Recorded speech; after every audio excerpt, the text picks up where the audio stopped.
Salut à tous, j'espère que vous allez bien. Bienvenue sur After Fight. On se retrouve pour une nouvelle vidéo. Je reçois Bolaji Oki, un combattant de MMA qui nous vient de Belgique. Il vient de signer donc à l'UFC après être passé par le Dana White Contender Series. Dans cette interview, il va nous expliquer son parcours, sa connaissance avec les sports de combat et ses ambitions donc dans l'organisation de l'UFC. Je t'invite à liker la vidéo et à t'abonner à la chaîne si ce n'est pas déjà fait. Bon visionnage. About you and then try to put their foot on your neck. If you stay down, you will never ever get that resolve. Fortify your mind and feel this level of happiness as you rise. One time in your life, but I'm blessed to be able to feel this again and again and again and again and again. Du coup, ton prénom c'est Oki ou c'est Bolaji en fait? C'est la question Non, déjà. Bolaji. Bolaji, d'accord. C'est mon prénom. Oki, c'est mon nom de famille. Ok, ben Bolaji, bienvenue sur After Fight. C'est un plaisir de te mettre en avant pour ma communauté. Tu es un combattant qui vient de Belgique. Yes. Il me semble que tu as d'autres origines. Est-ce que tu peux nous parler un peu de où tu es né, où tu as grandi, jusqu'à aujourd'hui, ton arrivée en Belgique? Ouais, donc je suis nigérian, zimbabwéen. Donc mon père est nigérian, ma mère est zimbabwéenne. J'ai grandi en Belgique ici. Et donc voilà, c'est un peu mes origines et d'où je viens. Tu es un combattant de MMA. Tu as commencé ton parcours professionnel en 2018. Mais j'imagine que tu as dû commencer bien avant les sports de combat. Toi, tu as commencé par quelle discipline en premier? En fait, j'ai commencé direct MMA. Donc je suis arrivé à la salle. Mon premier cours, c'était un entraînement de MMA. Mais après, quand tu fais le MMA, tu es obligé de toucher un peu à la boxe, toucher un peu au jiu-jitsu. Donc, du coup, je me suis très vite mis à m'entraîner dans toutes les disciplines. Donc, voilà, j'ai fait des compétitions, notamment aussi en kickboxing. Et du coup, ben, j'enchaînais un peu les deux. Je faisais des combats MMA, des combats en kickboxing. J'avais quelques compétitions en jiu-jitsu. Et donc, voilà, quoi. Et là, maintenant, Donc, c'est... ouais. Donc quand tu je suis nous as dit... arrivé, Ouais, quand je suis arrivé en mode full MMA, quoi. full MMA. Et c'est quoi qui t'a plu dans ce sport? Est-ce que tes premiers souvenirs quand on parle de MMA, c'est quoi? T'as regardé à la télé, direct en vu en salle? Ouais, en fait, non, c'était. Je me rappelle, moi, j'étais un grand fan du catch à la base. Tu vois, le catch, ça passait sur AB3 et après AB3, en fait, il y avait l'UFC. Et donc, du coup, moi, j'avais jamais vu. Et c'est là où je vois en fait des combats en cage et tout ça, à l'époque des Rampage Jackson, des Rashad Evans, et John Jones tout jeune qui venait d'arriver. Et j'étais là en mode, ouah, trop stylé. Et, on était avec des potes. Et du coup, on avait le jeu UFC. Et on faisait que jouer à ce jeu-là. Et c'est là où ça a commencé un peu, où j'ai commencé à être fan du MMA. Mais en Belgique, ben, c'était pas comme aujourd'hui où le MMA, ben, tout le monde en parle, c'est super connu et tout ça. Avant, c'était beaucoup moins. Et je me suis intéressé un peu comme ça. J'étais fan. Et puis après, ben, avec le temps, à la base, moi, j'étais un footeur, je jouais au foot. Mais après, c'est bien quand tu es dans la rue, des fois, ben, tu te retrouves dans des situations où tu dois te battre, tu dois savoir te protéger, on va dire, entre guillemets. Donc, très vite, je me suis mis à une salle de boxe avec un pote. On était là en mode traction. J'ai toujours été quelqu'un de très compétitif. Donc, tout ce qui était lutte, viens, on joue, viens, on fait des bras de fer, viens, on... Tu vois, donc j'ai toujours été un peu dans la compétition. Donc, tout ce qui était bagarre, tout ça, ben, j'ai toujours aimé, j'ai toujours kiffé. Et avec un pote, on s'est dit, ouais, pourquoi pas, est-ce qu'on n'essaierait pas aller dans une salle de MMA, et lui, il connaissait une bonne salle pas très loin de là où on habitait, à Rodebeek. Et de là, on a testé. Et le premier jour où j'ai essayé, ben, je suis devenu amoureux. J'étais là en mode, mais ce dont j'ai besoin, c'est ça qu'il me faut. Et ça m'a pesé beaucoup. Comme j'étais quelqu'un qui avait beaucoup d'énergie, qui avait beaucoup de feu aussi en moi, ben, ça me permettait aussi de me canaliser, de trouver un bon équilibre aussi pour moi. Et depuis, ben, j'ai plus jamais lâché depuis ce jour-là. Et me voilà aujourd'hui. Et dès tes premiers entraînements, tu l'as dit, tu avais cet esprit compétiteur. Est-ce que direct, tu as dit, je veux aller, vu que tu as regardé l'UFC, tu t'es dit, j'ai envie d'aller là-bas, même si à l'époque, il n'y avait pas beaucoup de combattants qui étaient issus de la Belgique, justement, à l'UFC. Il y en a eu quelques-uns, on va en parler.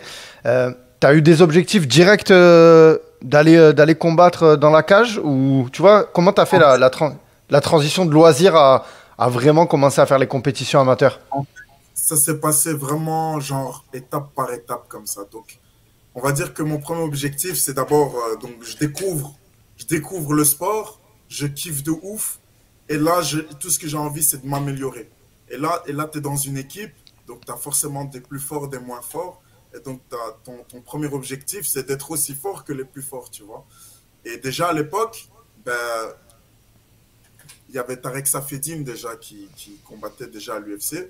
Ben, Tarek Safedine, il faisait partie du club déjà au ringside.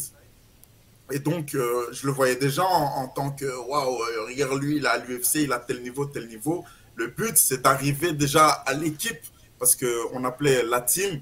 Et la Ouais. team, c'était que les compétiteurs, que les pros. Et moi, j'étais encore avec les amateurs. Donc, déjà, mon objectif là, c'était d'intégrer la Les team. cours pro, ouais. Voilà, les cours professionnels. Et en fait, ça s'est passé assez vite parce que je me suis toujours donné à fond. Je me suis fait très vite repérer. Et j'ai pu m'entraîner après avec les pros. Et après 6 mois d'entraînement, ben, j'ai eu mon premier combat amateur. Et de là, ben, ça s'est enchaîné parce qu'à partir de là, je suis devenu compétiteur. Et j'ai combattu pour le club.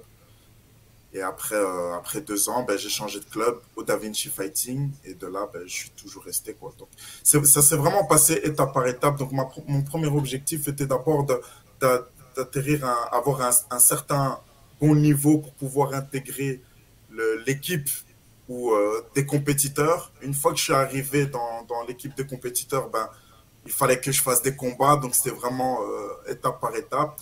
Et bien sûr, en fait, j'étais soif d'apprentissage. Donc, j'ai toujours voulu apprendre, toujours voulu écouter et voir un peu, tu vois, mon style. Quand tu regardes bien, ben, je prends un peu de là, je prends un peu de là, je prends un peu de là et j'en fais le mien. Et donc, du coup, ben, ça s'est fait comme ça, petit à petit. Et bien sûr, l'UFC, ça a été un rêve pour moi que petit à petit, je me suis dit, je vais y arriver là. Mais voilà, tu vois, pour ça, il faut déjà passer professionnel. Pour passer professionnel, il faut un certain combat en amateur. Pour gagner les combats en amateur, il faut s'entraîner. Et donc, vraiment petit à petit. Et après 10 ans, 11 ans, ben voilà, tu vois, j'y suis arrivé. C'est vachement intéressant ce que tu dis parce que le fait d'avoir ce combattant Tarek Safeddine qui était justement dans cette salle, ça t'a permis d'y croire encore plus que tu vois, par exemple, s'il n'y avait pas eu forcément de combattants déjà à l'UFC et notamment aussi de les avoir dans sa salle. Toi, vraiment, donc, tu es un combattant issu de Belgique. Je parle au niveau sport. Voilà, tu as tout pris là-bas. Au niveau de l'infrastructure, tout ça, t'as jamais ressenti un manque? Je parle comparé à nous en France. Est-ce que tu vois, au niveau des sparring partners, au niveau de la préparation physique, tout ça, comment tu juges, toi, le niveau du MMA sur le sol belge? Moi, je trouve que au début, on avait un peu du mal parce qu'en fait, on a toujours tendance à se dire, faudrait qu'on aille à tel endroit, tel endroit, tel endroit. Et en fait, moi, j'ai toujours fait tout ici et ça m'a toujours bien réussi. Et du coup, même en termes de sparring partner, on a des très bons combattants aussi locaux. Après, j'ai un très bon coach aussi qui sait très bien me guider et savoir ce dont on a besoin. Et du coup, ben, on n'a jamais vraiment eu besoin d'aller voir ailleurs ou ailleurs. Mais après, je suis parti ailleurs. On est parti. J'ai eu l'occasion de m'entraîner avec des grands combattants comme Saladin Parnasse. Euh, on a pu aller en Hollande, combattre avec la team Super Pro, la team d'Erico Verhoeven. Donc, j'ai pu m'entraîner aussi à Vegas, notamment quand je suis parti là-bas. Avec Sean Strickland, qu'on est dans Avec, l'actualité là. On est en plein dans l'actualité. il y en a plein, il y a plein de combattants, donc j'ai pu voir un peu les niveaux, comment ils étaient, comment leur manière de travailler. Et quand je regardais par rapport à nous, ben, je ne me sentais pas totalement en retrait en fait. Je me suis dit, mais en fait, on n'a rien c'est pas comme si on est loin, tu vois. Je suis là en mode maintenant, je suis bien parce que comment je peux tourner avec eux, ben, j'estime que on est très bien en fait là où on est. Et juste que voilà, après, chacun son chacun aussi. Chacun doit mettre l'effort qu'il doit mettre, les sacrifices qu'il doit faire. Chacun doit travailler aussi, parce que moi, je ne suis pas un tel ou un tel. Peut-être que quelqu'un d'autre aura plus facile ou plus dur. Mais en tout cas, par rapport à moi, parce que moi, je vais parler pour moi, je ne me suis pas senti en décalage par rapport aux autres clubs. Et, euh, et donc voilà, donc quand on est, après, quand tu es bien entouré, tu as, un bon coach qui sait te guider, qui sait savoir ce dont tu as besoin. Tu as une bonne équipe, tu as une bonne infrastructure, on a une bonne salle. Tu vois, c'est pas comme si on était là dans une cave et on n'avait rien du tout. Donc, on a vraiment tout. Et, euh, et donc, voilà, il faut être intelligent. Il faut être intelligent en fonction aussi des combats que tu prends, des stratégies que tu vas avoir. Et bien évidemment, avoir des partenaires de qualité aussi. Et on est un des plus grands clubs où il y a le plus de professionnels dans notre école. Donc, ici en Belgique, on est très bien. On est très bien. Justement, quand tu as cet objectif donc, de devenir un combattant professionnel, comment c'est perçu un peu par ton entourage? Est-ce que toi, tu as tout misé sur le MMA? Je parle en termes de temps, mais aussi en termes d'emploi du temps. Est-ce que tu avais un job à côté où tu as tout sacrifié? Tu as dit, moi, je vais me consacrer à fond à ça pour en arriver là où tu es aujourd'hui. Ben, dis-toi, j'allais à l'école avec mon sac de sport et direct après l'école, bam, je me tapais la salle. Et c'était un choix de vie, comme tu dis, c'est des sacrifices et j'ai tout misé là-dedans. Ça veut dire que après, bon, quand je rentre à la maison, ben, j'ai toujours ma mère qui me tire les oreilles et qui va me dire, ouais, mais si tu te casses la jambe, si ça, tu fais quoi, comment, il faut une sécurité, tu vas faire quoi, t'as tel âge, tu vois. Et donc, du coup, ben, j'ai continué mes études jusqu'à la fin, parce que voilà, il fallait avoir quand même un plan B. Donc, j'ai été jusqu'à la fin de mes études. Enfin, j'ai fait une septième gestion, j'ai ma gestion, j'ai mon CESS. Et j'ai travaillé. Donc, j'ai dû faire les deux parce que tu as besoin de survivre aussi, tu vois. Parce que c'est ça qui est un peu dommage et où on est un peu en retrait aussi par rapport aux États-Unis. C'est qu'on n'a pas non plus le suivi derrière et qu'on ne peut pas vraiment en vivre même dans nos organisations ici, ben, voilà, c'est pas comme si on pouvait en vivre et se reposer dessus. Donc, on est obligé d'avoir un deuxième travail à côté et travailler deux fois plus. Moi, par exemple, le truc, c'est que je me suis toujours dit que ma priorité, c'est mes entraînements, c'est ma boxe. Si je ne sais pas trouver un travail qui ne me permet pas de m'entraîner, je ne travaille pas. Donc, du coup, je cherchais un travail en fonction de ma boxe. Et ce n'était pas l'inverse. Donc, du coup, ben, je trouvais un travail comme le Domino's Pizza où je faisais des livraisons, mais je sais qu'en fait, mon horaire de travail, ben, en fait, je peux le choisir. C'était ça qui était bien. C'est que c'était pas obligé à plein temps. Je pouvais choisir mon horaire. Et même si tu travailles 4 heures dans ta journée, ah ben c'est bien, tu vois, pour moi c'était bien. Après, voilà, tu as des petits coachings par là, je donne cours à ma salle, je donne des petits cours privés. À côté, voilà, tu as ton travail à mi-temps, mais quelque part, j'ai mes entraînements et je suis jamais absent parce que c'est ma priorité de base. Donc, quand tu connais tes priorités et tu sais où tu veux aller, ben, tes choix sont beaucoup plus faciles. Et moi, j'ai fait mon choix depuis l'école. J'ai su, c'est ça que je veux faire parce que j'ai pas envie de faire quelque chose que j'ai pas envie de faire. J'ai envie de vivre mes rêves. Je suis un rêveur et quand je suis quelqu'un de têtu, donc quand j'ai un truc en tête, il n'y a que ça en fait, tu vois. Et depuis longtemps, j'ai que ça, alors que j'étais encore personne, j'étais encore amateur, rien n'était sûr, rien n'était joué. Mais je me suis dit, je vais jamais abandonner, je vais pas m'arrêter. Tant que j'arrive pas, je vais continuer, je vais continuer, je vais continuer, et ça va finir par payer. Et ça a fini par payer. Et je suis toujours là, à courir derrière mes rêves. Maintenant, je suis arrivé. Et, mais tu vois, c'est pas fini, tu vois. Nos objectifs, on est encore là, on va chercher encore plus loin, on va creuser encore plus loin, et on va finir par avoir tout ce qu'on a voulu. Et après tant d'années de sacrifices et d'efforts, ben, tout finit par payer toujours, tu vois. Et pour en revenir sur Tapology, on voit que tu as eu deux combats amateurs. Est-ce qu'il y en a eu d'autres avant ou pas? Parce que je sais qu'à un certain moment... Tu en as fait combien à peu près? Attends, À peu près à une dizaine, je veux dire, ou moins de 10, plus de 10? ouais, je dois en avoir 7, 8, quelque chose comme ça. D'accord. Et la transition de amateur à professionnel, c'est toi et ton équipe qui décide. Est-ce que tu avais hâte justement de commencer en pro en 2018? En fait, Je te parle de ça parce que tu as commencé en professionnel sur une défaite ouais. et je voudrais qu'on En en fait, parle de cette défaite. Est-ce qu'il y a une remise en question de ta part? En fait, le truc, c'est que mon passage en professionnel, c'était pas. En fait, c'était une opportunité parce que, enfin, on m'avait proposé le combat parce qu'il y avait un adversaire qui s'était désisté. Et donc, on m'avait proposé le combat et en même temps, c'était mon passage en professionnel. C'était pas forcément prévu. Et si j'avais 2 semaines aussi. Mais en fait, je suis le genre de combattant qui s'entraîne tout le temps. Donc, quelque part, si on me propose un combat dans les 1 semaine ou demain, ben, je peux le prendre parce que je sais que je suis en forme, je sais que je suis préparé quelque part.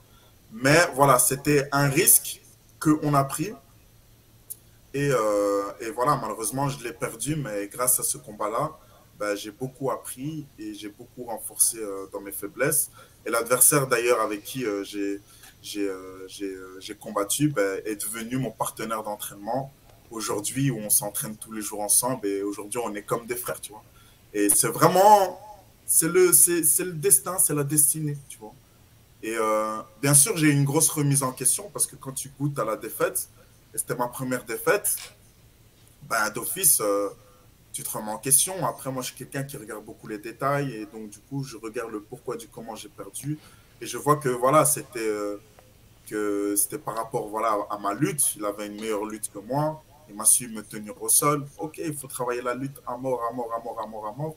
Et revenir plus fort. Et aussi, comme c'était mon premier combat, donc la première fois que j'avais un grand public, des caméras, tout ça, c'était Un peu nouveau. l'Europe Beatdown, en plus, c'est une organisation Voilà, c'était déjà une majeure en grosse Belgique. compétition. Et en fait, j'ai pas su sortir ce que je sais sortir. C'était pas moi, en fait, tu vois. Et j'ai pas pu montrer, j'ai pas pu. Je suis parti à la décision, j'ai combattu, voilà, tu vois.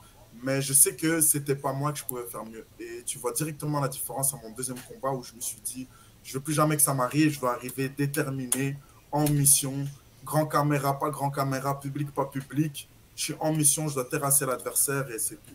Et depuis ce jour-là, j'arrive à la cage avec une mentalité bien précis, bien pas de doute, aucun doute. Et ça m'a appris beaucoup. On apprend aussi avec les défaites et cette défaite-là, j'en ai appris beaucoup et le résultat, ben, depuis, j'ai toujours pas perdu. Donc, Justement, tu as fait les bons ajustements après ces 8 victoires consécutives. Voilà, comme tu l'as dit, tu n'as pas perdu jusque-là. Tu as parlé de ta lutte, tu as parlé de ton mental aussi. Est-ce que tu as travaillé dessus, ça, là, au niveau mental? Tu as fait de la préparation mentale? Pas du tout. préparation mentale, non, mais on Ok. va dire oui aussi, parce que en fait, c'est le mental, c'est toi et toi, tu vois.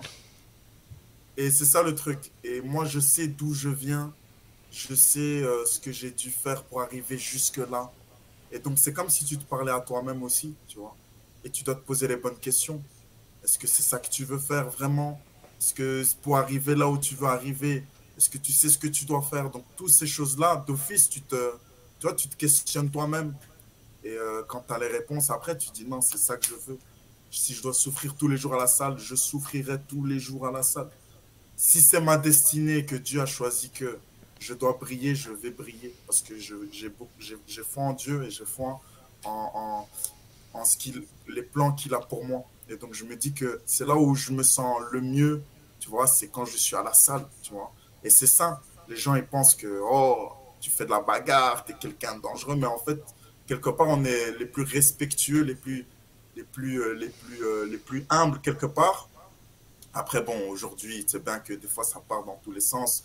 Parce que les gens, ils parlent beaucoup et tout le tralala. Mais la base des bases du sport et des arts martiaux, c'est le respect, c'est la discipline. Moi, j'ai des élèves à qui je donne cours tous les jours et c'est des valeurs que j'enseigne aussi. Et pour moi, c'est super important.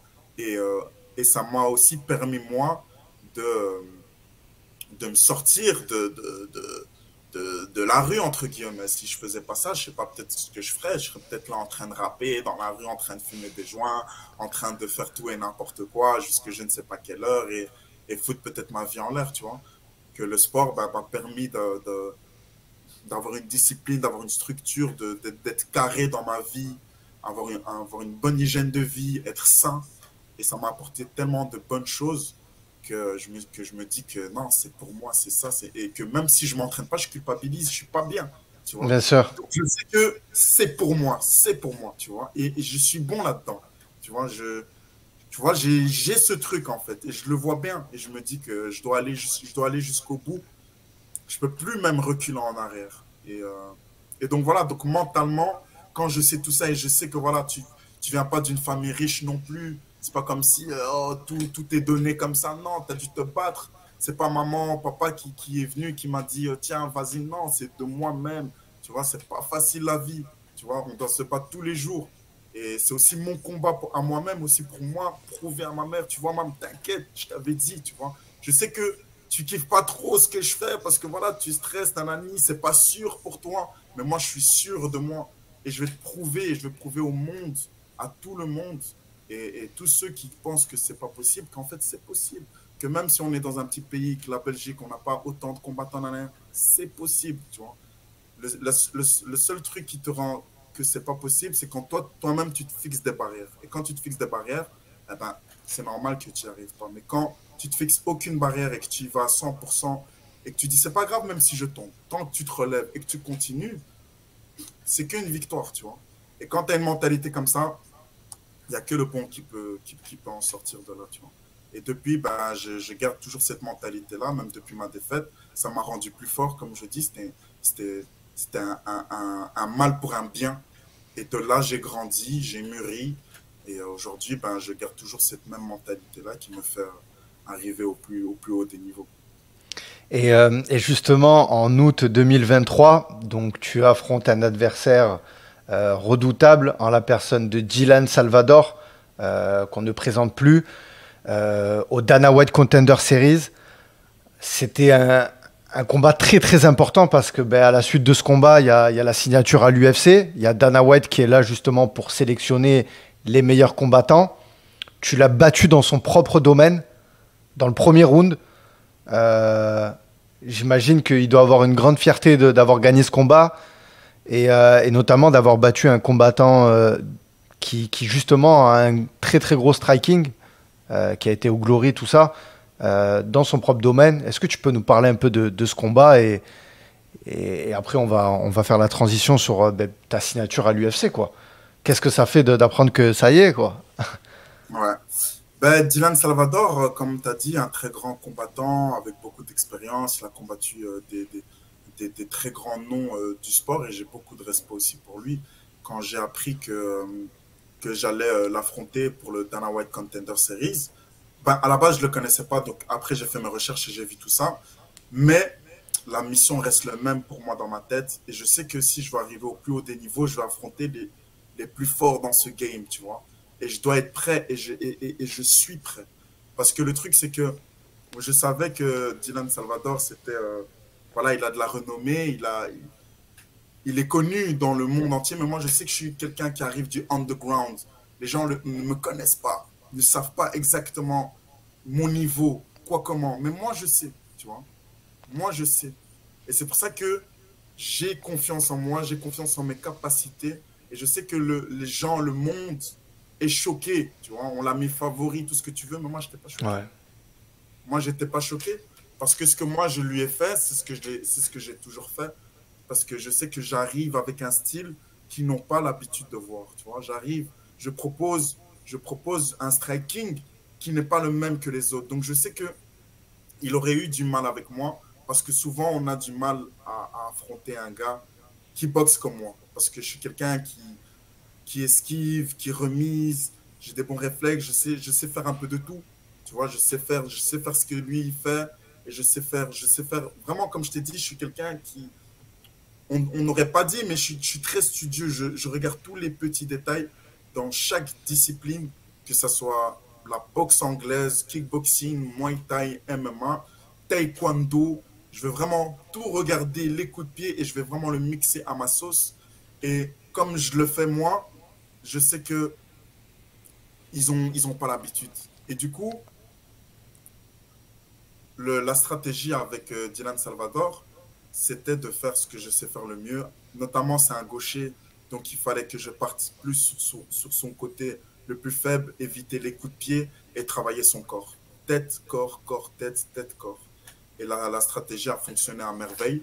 Je m'attendais à une guerre, je suis toujours prêt à faire la guerre de 3 rounds. Je me dis pas, ok, je vais le mettre KO, même si je sais que quand je touche quelqu'un et que ça fait mal, j'ai cette capacité de le terminer. Mais je pars dans ma tête où on va partir sur 3 rounds de guerre et voilà, tu vois. Donc, voilà, il a été touché, je l'ai contré et de là, j'ai fait une Zulu combinaison en haut, en bas, en haut, en bas. Et ensuite, voilà, je l'ai éteint. Et super content, super reconnaissant. Ça retire pas tout ce qu'il a fait aussi. Les gens, beaucoup pensaient que j'allais l'emmener au sol ou quoi, mais moi-même, je suis un striker. Et jusqu'à aujourd'hui, j'ai une confiance en mon striking où je me dis que je suis là où je dois être, avec les meilleurs des meilleurs. Tu vois. Et je l'ai prouvé avec Dylan Salvador et je le prouverai encore à mon, à mon arrivée à l'UFC que je peux striker. Comme je peux lutter, que je peux aller au sol. Ça, t'as vu, des fois, c'est des potes secrètes que les gens, ils savent pas. Ils savent pas évaluer mon niveau parce qu'on ne m'a pas encore exploité, tu vois. Et je m'estime complet. Ça veut dire que je peux striker avec les meilleurs strikers, je peux lutter avec les meilleurs lutteurs et je peux faire du sol avec ceux qui font les meilleurs grappleurs. Et dans notre salle, on a vraiment de tout. On a des gars qui sont aussi au Glory, Arman Ambarian, Berjan, on a des Hicham Mouchtaïd, c'est vraiment des grands noms qui ont beaucoup d'expérience et beaucoup de combats professionnels. Pour moi, ils sont déjà dans le top du top du top. Et du coup, j'ai les partenaires aussi qu'il me faut pour que je puisse aussi avoir cette confiance et pour que je puisse aussi sortir le meilleur de moi-même. Tout comme la lutte, on a aussi nos Tchétchènes belges à la salle, tu vois, où on fait que lutter avec notre coach. Euh, on a les meilleurs grappleurs comme des Alan Sikou, des ceintures noires qui sont vraiment espoirs aussi pour la Belgique.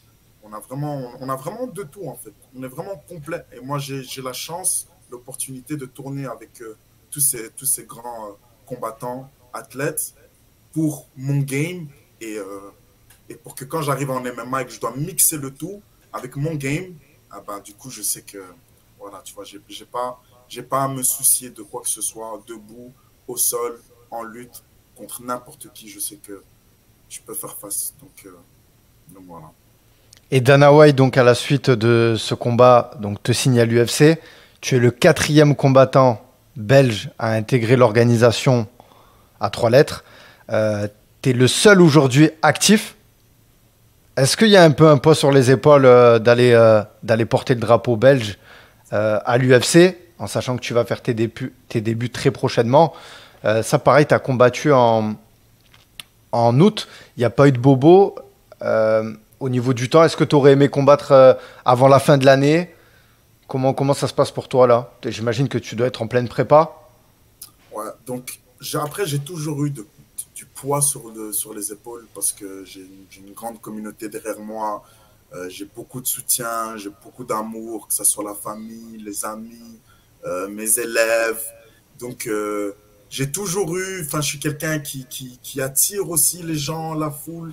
Et, mais je suis quelqu'un aussi qui sait gérer aussi la pression, qui sait gérer tout le stress. Et donc, du coup, le fait de représenter toute la Belgique, pour moi, c'est un honneur. Et j'ai du poids sur les épaules, mais ça ne joue pas à mon mental ni à la performance que j'aurai parce que quand je sais me concentrer, je me concentre. Quand je me mets dans ma bulle, je me mets dans ma bulle. Je sais faire abstraction de tout ça. Et c'est vraiment moi et mon adversaire. Et voilà. Donc, je sais que j'ai le drapeau belge derrière moi, le drapeau nigérian, le drapeau zimbabwéen, et je vais le représenter avec fierté. Et, euh, et voilà. J'ai du poids sur les épaules, mais j'ai toujours eu et je sais le gérer. Donc, pour moi, c'est pas un problème. Et le 10 février, donc tu vas affronter un adversaire Damir Hadzovic, si je dis bien son nom de famille, qui Jovic, lui, ouais, qui a une grosse expérience à l'UFC. Ça, pareil, l'UFC, ils t'ont mis direct contre un gars qui. Là, il vient de faire un combat contre Marc Diekes, je crois, qu'il a perdu, mais j'ai vu qu'il avait affronté Yancy Menderos. Voilà, toi, comment tu le juges cet adversaire et si tu peux nous parler un peu de ce combat, comment se passe la prépa, tout ça, quoi. ouais, donc voilà, hein, comme tu as dit, Damir Hadzovic, un vétéran, il a 9 combats à l'UFC. Euh, c'est un expérimenté, hein, donc moi Hmm. je sous-estime jamais mes adversaires et je suis au niveau de UFC, donc ils sont tous bons, je vais tous affronter, je vais affronter que des combattants qui sont assez forts. Maintenant, quand je regarde son game, euh, je vois des trous, je vois des faiblesses, notamment il a des victoires et des défaites. Donc voilà, je vois. On a une bonne stratégie contre lui et je vais faire ce que je sais faire le mieux. Et, et vous allez voir le 10 février. Hein. Donc voilà, je trouve que c'est un bon combattant, mais voilà, il a des lacunes dans son game. Euh, il est pour moi en fin de sa carrière, notamment. Et pour moi, c'est moi qui vais lui montrer la porte de la sortie et moi qui va m'installer et montrer que voilà, je suis bel et bien présent et c'est mon heure, c'est mon moment. Donc c'est aussi une opportunité pour moi de faire comprendre aussi à toute la division et au monde entier que je suis là et qu'il va falloir me regarder de près. Bah, en tout cas, nous, en France, on va te regarder de très près, sois-en sûr. Et justement, tu es dans la division des poids légers. Là, une division où on a actuellement un combattant qui est en train d'intégrer très prochainement le top 5. Je parle en la personne de Benoît Saint-Denis. Est-ce que toi, il y a des adversaires dans cette division que tu aimerais déjà affronter, que t'as dans le viseur, même si voilà, je te projette un petit peu à long terme, comme on dit step by step, mais voilà, est-ce qu'il y a des adversaires que tu as envie d'affronter? Et qu'est-ce que tu penses au passage un peu de God of War BSD qui va affronter Dustin Poirier? Je suis curieux d'avoir ton avis sur ce match. Ouais. Ben, comme tu as dit, hein, c'est la division la plus chaude du game et c'est ça qui m'excite, c'est ça qui, tu vois, ça te donne des pépites, ça te dit, ah ouais, c'est ça qu'on aime, tu vois, on veut se retrouver face au plus fort, face au meilleur, on veut savoir jusqu'où on peut aller, parce que quelque part, ben, moi aussi, je veux voir jusqu'où je peux aller, tu vois, et j'ai énormément confiance en moi et je sais que je peux marquer la division. Maintenant, est-ce que j'ai un adversaire en particulier que j'ai envie d'affronter? Non. Je suis pas quelqu'un qui choisit, par exemple, ses adversaires parce que je les vois tous comme de la viande, tu vois. Et en fait, peu importe quelle viande on va me mettre à table, je vais manger ce qu'on m'offre, tu vois. Donc, c'est ça le truc, c'est que je veux pas être difficile et je veux pas choisir. Moi, je suis quelqu'un où dis-moi qui, quoi, comment, quand, et c'est bon, j'y vais. Peu importe Tu c'est vas qui. tous les grailles, quoi. Ouais, au final, comme tu as dit, step by step, tu vois. Mais on y arrive, tu vois. Donc, si on doit manger le top 15, le top 5, le top 1, jusqu'à arriver à la ceinture, ben, c'est ce qu'on va faire. C'est ça l'objectif. Maintenant, moi, j'ai rien de personnel avec personne. Donc, je suis pas quelqu'un qui va dire, ouais, celui-là, je l'aime moins, celui-là, je l'aime pas. Non, rien. Non, voilà. On est dans un fight game. Je prends rien au personnel. Et donnez-moi de la viande et moi, je mange. C'est tout ce que, tu vois. Maintenant, Benoît Saint-Denis, j'aime beaucoup. J'aime beaucoup le personnage, c'est un guerrier, euh, un véritable guerrier, et j'aime sa mentalité aussi. Vraiment, tue ou soit tué. Je pense aussi comme ça. Et contre Poirier, ça va être un sacré bon combat. Hein. Un sacré bon combat. J'ai du mal à savoir un peu qui, quoi, comment. De base, j'aurais dit Poirier parce qu'il a un peu plus d'expérience dans le haut niveau. Et, et après, on l'a pas vu aussi affronter des tops comme Dustin Poirier, donc ce serait intéressant de voir ce que ça donnerait. Mais après, d'un côté, comme il revient aussi d'une défaite par KO, je sais que quand tu prends un KO, tu reviens pas le même aussi, tu vois. Donc, du coup, je me dis que ça joue aussi et ça donne plus de chance aussi à Benoît Saint-Denis qui va dans la fougue, dans la foudre et tout. Donc, du coup, c'est 50-50. En plus, c'est tous les deux gauchers. Après, Dustin Poirier, il est précis aussi. Attention, Benoît Saint-Denis, des fois, il se jette et des fois, enfin, il encaisse, mais attention, tu vois, parce que des fois, tu peux pas toujours tout encaisser. Quand tu vois pas le coup arriver, bam, tu fais dodo jusqu'à aujourd'hui. Ça s'est pas arrivé, tant mieux pour lui.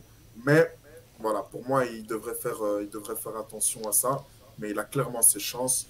Et s'il arrive à battre Dustin Poirier, ce serait énorme. Et énorme aussi pour la France. Hein. Vous êtes aussi nos voisins. Moi, je kiffe grave les fighters français. Vous avez beaucoup de combattants à l'UFC. Je suis le premier, mais je ne serai pas le dernier parce qu'on est beaucoup aussi chez nous, les Belges.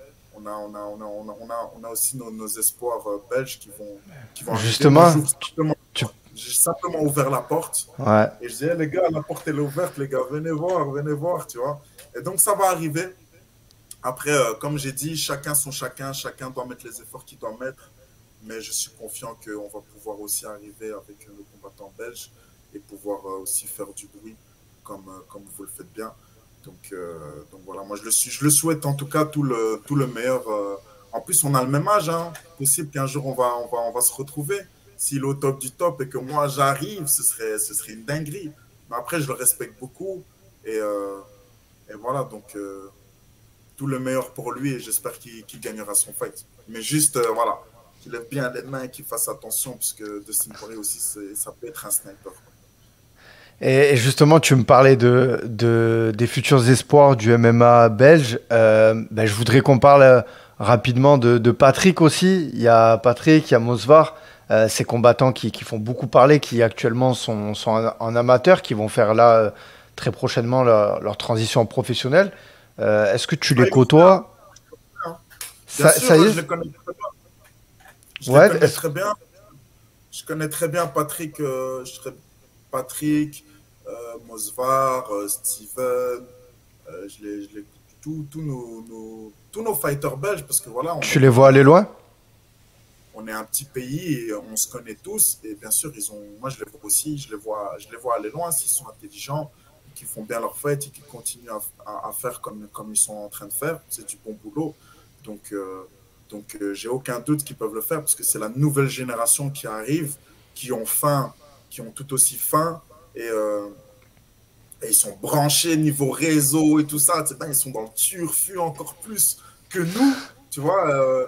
Ouais, non, franchement, ils ont clairement leur chance et moi, je leur souhaite, tu vois. Je leur souhaite. Après, ils ont fait leur passage, ils ont fait leur premier pro. Patrick, il a gagné son premier pro par KO. Steven aussi, son premier pro, il a gagné aussi. Et Mosvar, il me semble aussi qu'il va combattre là en début février aussi. Et donc, ouais, je les souhaite le meilleur. Hein. Et ouais, nous aussi, hein, au Da Vinci Fighting, on a aussi nos amateurs qui vont arriver dans le monde pro. Et on a aussi nos pros qui vont bien s'installer, notamment les frères Di Franco. Ben, celui contre qui j'ai perdu, Sébastien Di Franco. Il est aujourd'hui, je pense, à 10-2, quelque chose comme ça. Donc lui aussi, c'est juste une question de temps avant qu'il signe quelque part avec une grosse organisation, peut-être l'UFC, qui sait. On a des juniors Hernandez, on a Alan Sikou, ceinture noire du Jiu-Jitsu, qui a fait sa transition en MMA, en professionnel, qui gagne. Donc on est vraiment sur une bonne lignée. Pour moi, c'est juste une petite question de temps avant que tout explose et que nos combattants belges vont pouvoir mettre la lumière aussi sur eux. Donc voilà, moi-même j'ai hâte et voilà, on va d'abord montrer, on va arriver avec le drapeau, on va défoncer la porte de l'UFC et montrer le chemin, montrer comment on va faire et ensuite tous les autres ils vont suivre et voilà. Eh ben, hâte de voir la suite en tout cas, et c'est tout ce que je souhaite à nos voisins ou même nos cousins, les Belges, voilà, que vous puissiez avoir autant de combattants à l'UFC que nous. Voilà, parce que justement ça relève le niveau en Europe, on en a besoin justement. Et puis voilà, bah, écoute, c'était vraiment un plaisir d'échanger avec toi. On avait mis un peu de temps à arriver à se trouver le moment. avec les emplois du temps, toi les entraînements, moi le boulot et tout. Mais en tout cas, c'était vraiment un grand plaisir d'échanger avec toi. J'espère que les auditeurs auront apprécié aussi. Avant de se quitter, on va passer au 5. C'est le petit quiz de 5 questions. Est-ce que tu es prêt? Bien sûr. KO ou soumission? KO. Entraînement ou combat? Entraînement, combat. Je dirais entraînement. Cardio ou musculation? Cardio. Ton repas préféré après un combat? Du poulet, ma man. Du poulet. Chicken life. Poulet riz, poulet pommes de terre, poulet frites. Mais le poulet, c'est sûr. Et ton complément alimentaire préféré? Whey. Protéines, vitality. Super. Eh ben écoute, vraiment, je le redis, c'était vraiment un plaisir. Je mettrai donc tes réseaux sociaux à l'écran. Allez le suivre, allez lui donner de la force. Voilà. Et ben, le 10 février aussi, les gars, faudra le soutenir, lui donner de la force. Voilà. Et je pense qu'on va avoir un beau spectacle. En tout cas, je le redis, mais vraiment, c'était un plaisir de te découvrir. Et je vais te souhaiter le meilleur et j'espère que tu iras chercher cette ceinture dans la catégorie des poids légers. J'espère que ce ne sera pas face à notre combattant français BSD. Mais en tout cas, voilà, j'ai hâte de devoir affronter le gratin, le top de la catégorie des poids légers à l'UFC. Et j'ai aucun doute sur le fait que tu vas y aller. Donc voilà, je te laisserai le mot de la fin. Si tu as des personnes à remercier, des big up à passer, c'est toi qui as le mot de la fin. Yes, déjà un grand merci à toi, merci pour le temps, merci de l'invitation. Et voilà, un grand merci à tous ceux qui me soutiennent de loin comme de près. La famille, les amis, vous êtes nombreux, donc merci, on grandit. C'est la Zulu Gang, la Zulu Piraterie n'est jamais finie. Merci aussi à tous mes sponsors, notamment Autosedat, Afroball, Vitality Shop, Dark Shoe Tattoo. Et donc, on est beaucoup. Et voilà, c'est que le début, les gars, comme je vous ai dit. Maintenant qu'on est là, c'est pour rester. On va montrer. Et les gars, je vous représente tous. La Belgique, le Nigeria, le Zimbabwe, on est tous ensemble, les gars. Donc merci à tous. Et le 10 février, on va en découdre. On va montrer qui on est. Ous.